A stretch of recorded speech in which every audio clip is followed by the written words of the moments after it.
السلام علیکم۔ ہم مسلمان ہیں، لوگوں کا کہنا ہے ہم مسلمان ہیں اور ہم ایمان کے اوپر اپنی جان دے بھی سکتے ہیں، لیکن یہ ایک عجیب سی بات محسوس ہوتی ہے۔ جو یہ کہتے ہیں ہم مسلمان ہیں، وہ آج تک کیا کرا انہوں نے؟ حضور کی کتنی سنتیں انہوں نے ادا کی اور کتنی کی؟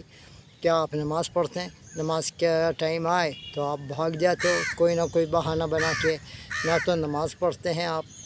دوسری بات، آپ ناچنے گانے والوں کے نقش قدم پہ چل لیں، شادی بیاہ میں ڈسکو کے اندر بھانڈوں کی طرح ناچتے ہیں۔ دوسری بات، چاہے وہ ہندو ہو یا مسلمان ہو یا کوئی ناچنے گانے والا ہو، اگر اس نے اپنا ہیئر اسٹائل کچھ کر لیا تو آپ اس کے ہیئر اسٹائل کو، اس کی داڑھی کو، اس کے ہر طرح کے حساب کو، اس کے جوتوں کو، اس کے کپڑوں کو، اس کے ایکشن کے اوپر آپ دھیان دیتے ہیں۔ ابھی جیسے کہ ایک داڑھی چلی تھی، کون سے کرکٹر نے رکھی تھی، آپ اس کی داڑھی رکھ رہے ہو، اس کے نقش قدم پہ چل رہے ہو۔ حضور کے کون سے نقش قدم پہ چل رہے ہو؟ آپ نے اس سے پہلے کبھی یہ سوچا کہ ہم حضور کے نقش قدم پہ چلیں، ہم حضور کی سنت ادا کریں، ہم داڑھی رکھیں، ہم صافہ باندھیں یا ہم ٹوپی اوڑھ کے رہیں؟ نہیں کرا آپ نے۔ میرا کہنے کا مطلب یہ ہے کہ جب آپ حضور کی سنت کو ہی ادا نہیں کر رہے ہو، حضور کی سنت کو ہی نہیں مان رہے، تو آپ مسلمان کہاں سے ہوئے؟ آپ تو اس کرکٹر کے پیچھے بھاگ رہے ہو، اس نے ایک فرینچ ٹائپ کی داڑھی رکھ لی تو جس کو دیکھو اچھا اس کے اندر سب سے بڑی ایک بات ہے، یہودی نصارہ اور دوسرے لوگ ایسی حرکتیں نہیں کرتے۔ ہیئر اسٹائل ابھی دیکھ لو کیسا چل رہا ہے، جیسے ایک اچھا خاصا آدمی، اچھا خاصا لڑکا جو کہ خوبصورت ہے، وہ اپنے آپ کی صورت کو بشکل بنا لیتا ہے۔ کیسے بنا لیتا ہے؟ ایسا لگ رہا ہے جیسے کوئی کارٹون، کوئی جوکر چلا آ رہا ہے، سر کے اوپر گملہ رکھ کے گھوم رہے ہیں لوگ۔ ایسے کٹنگ ہمارے اسلام میں کب ہے؟ یہ یہودی نصاراؤں کی کٹنگ ہے، یہ آپ کے دماغ کو کمزور کرنے والی کٹنگ ہے، آپ کے سوجھ اور بوجھ کو اور آپ کے ایمان کو کمزور کرنے والی کٹنگ ہے یہ۔ آپ اپنے ایمان کو پکا رکھو اور اس شرع کے اوپر چلو۔ جب آپ کہتے ہو ہم مسلمان ہیں تو اپنے بچوں کو بھی یہی تعلیم دو کہ بیٹا اس طرح سے یہ کٹنگ اپنی جائز نہیں ہے۔ اب ایک ٹوپی اوڑھنے کا چلن چلا، ایک سیریل آیا تھا ترکی کا، کون سا سیریل تھا وہ؟ Ertugrul Ghazi. بھیا ارطغرل غازی اچھی بات ہے، آپ اس کے نقش قدم پہ چلو، لیکن آپ کا تو ضمیر سویا ہوا ہے، سوئے ہوئے ضمیر کے لوگ ہو تم۔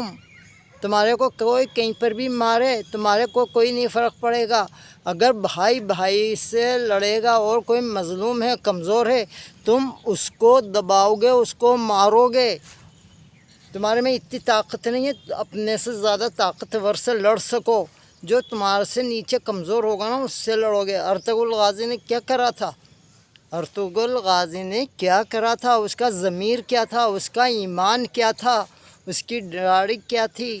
اس کی ٹوپی کیا تھی؟ کبھی اس کے سر سے ٹوپی اتری ہوئی دیکھی پورے سیریل میں؟ نہیں دیکھی۔ تو صاحب وہ ارطغرل غازی بن گئے سر کے اوپر ٹوپی اوڑھ کے۔ ارطغرل غازی بننا اچھی بات ہے، لیکن ارطغرل غازی جیسی سوچ، ایسا ایمان، ایسی چیزیں تو اپنے دل کے اندر پیدا کرو، اپنے ضمیر کو تو جگاؤ کم سے کم۔ بس ہم تو ارطغرل غازی ہیں، چاہے کچھ بھی ہو، بھائی بھائی سے لڑ رہا ہے، گھر کے اندر لڑائی جھگڑے ہو رہے ہیں، راتوں میں بیٹھ کے چیٹنگ کر رہا ہے۔ ارطغرل غازی نے اپنے یہ راتوں کے اندر بیٹھ کے کوئی لیٹر نہیں لکھا۔ اس ٹائم میں تو خیر چیٹنگ ہے، نیٹ کا زمانہ ہے، اس ٹائم تو کبوتروں سے ان سے لیٹر بھیجے جاتے تھے، رات بھر لکھ کے لو لیٹر نہیں لکھیں۔ آج کے لوگ کیا کر رہے ہیں، دن کو بھی اور رات میں بھی 12 1 2 بجے چیٹنگیں کر رہے ہیں موبائل پہ۔ ارے بھائی، آج تم کسی کی ماں بہن بیٹیوں کو بلغلا رہے ہو، کل کو تمہاری ماں بہن بیٹیوں کو بھی کوئی بلغلائے گا۔